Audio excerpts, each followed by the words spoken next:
Thank you, Mr. Chairman. Good to see you, General Smith. Appreciate our conversations. Nice to see your family here.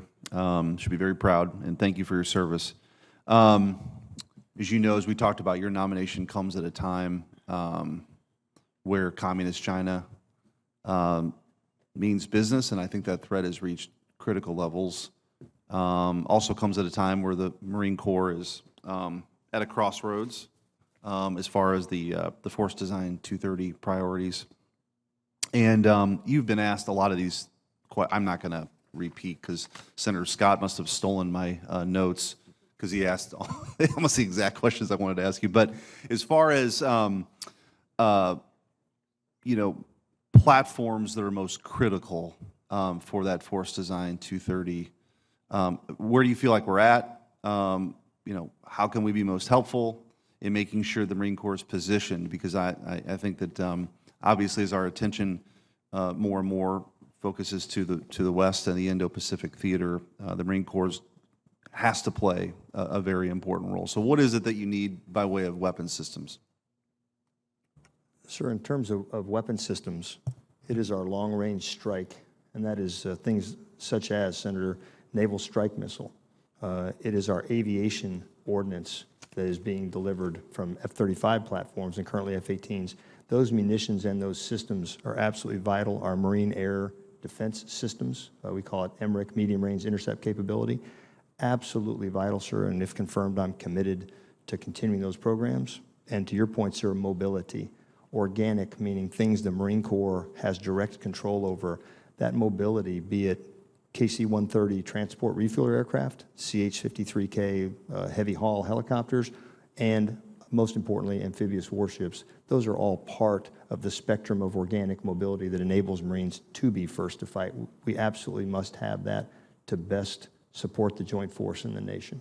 And I know that, again, Senator Scott asked a similar question, but how do you feel like where are we at with this? Your honest assessment of where we're at and opportunities and challenges moving forward to reach the goal. Sir, we are in a good place, but we are never satisfied. I mean, that's our goal as Marines. As a short example, sir, our CH-53K, it reached initial operating capability, just did its first full lift of 36,000 pounds and had 22% power left. That's unheard of. That's happened. We have demonstrated Naval Strike Missile repeatedly in the Pacific. That's there. The 3rd Littoral Regiment stood up there.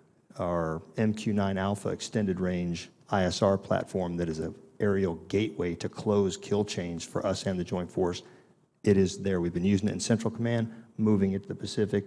Those things are there. We need to accelerate them to make us most lethal, because we're never satisfied, sir, that we move fast enough. There's always, just like on a 3-mile run that we do, sir, you can always squeak out another 5 or 10 seconds on your physical fitness test if you really want it. Well, that kind of leads, it's a great segue to your success on recruiting. And I know you mentioned having, your best advocates and recruiters out in front, and those are how those connections are made. What else would you attribute that to? Because I think that we've had this discussion in this committee among ourselves and with other folks who sit before us. And this is a big challenge, right? We see sort of a declining pool. Is it just that? Is it the expectation that you're creating that we have a very, very high standard and we want you to, join us, but we have great expectations? I mean, what else is it other than having those sort of best and the brightest in front of the recruits? Senator, it is incredibly hard work on behalf of our recruiting command, and it doesn't come without the resources to advertise, to offer the opportunity to become a U.S. Marine to those young people that are out there, high schools, college graduates. So it's not without the basics of best facilities, best recruiting literature, best advertising. That's important, but it starts and ends with people, sir, and it really is an ethos that we can't fail. The Marines don't fail. We tend to not attract people who are sort of interested in service. They're going to be committed, and we're going to make them better if they show up.